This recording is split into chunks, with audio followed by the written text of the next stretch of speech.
Mon passé, ça a été au moins difficile. Surtout, je me rappelle quand j'étais encore petite enfant, là, une petite fillette, à l'école primaire, c'était vraiment pour moi impossible de surmonter la discrimination raciale. Parce qu'avec les enfants, si un enfant remarque que tu as au moins une couleur de peau qui est différente de sa couleur de peau, cet enfant-là, il aura même peur de te toucher ou soit de s'approcher auprès de toi. Certains enfants même pleuraient. Bon, ça, je me sentais un peu gênée. Je me disais, pourquoi je suis aussi enfant comme les autres et alors pourquoi ces enfants ont peur de m'aborder, ces enfants ont peur d'être à mes côtés. C'était vraiment très difficile, surtout à l'école primaire, mais aux humanités, ça a été passable parce que là-bas, on trouve quand même des personnes qui sont matures, certaines personnes qui ont des connaissances avec l'albinisme.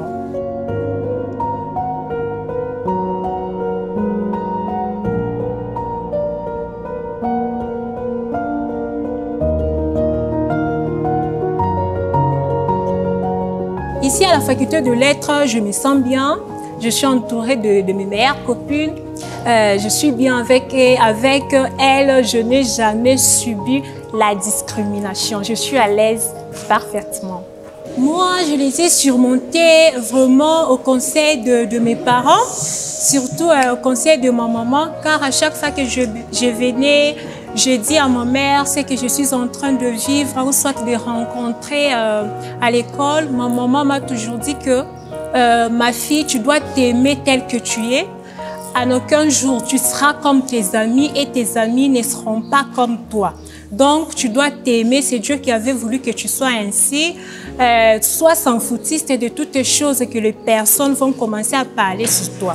Donc, je prenais les conseils que ma maman me donnait et je les mettais en pratique. Je m'aimais, je m'admirais. Faire les études, c'est vraiment mon choix. J'avais beaucoup aimé et je continue toujours à vouloir étudier toujours. Je ne me suis jamais sentie différente des autres. Moi, je me considère toujours comme les autres. Parce que je me dis, à part la couleur de peau qui est différente, c'est que les gens ont, j'en ai aussi. Alors, pourquoi me discriminer?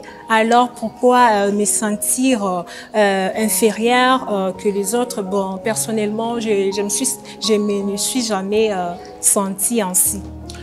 Souvent, de nos jours, il y a toujours les préjugés sur les personnes atteintes d'albinisme. Certaines personnes disent même que nous sommes des fantômes. On a déjà vécu cela. Mais moi, je ne tiens pas à cœur ces choses-là. Et aussi, les gens pensent qu'en étant albinos, on a des conditions et autres. Comme moi, mon exemple, plusieurs personnes s'étonnent si je leur dis que je mange tout. Je n'ai jamais eu une condition que moi, je ne peux pas manger les choses qui sont friées, je ne peux pas manger ceci, je ne peux pas manger cela. Non, moi, je mange tout. Je me dis toujours que moi, je mange tout ce qui est mangeable, je bois tout ce qui est buvable. Je l'ai fait.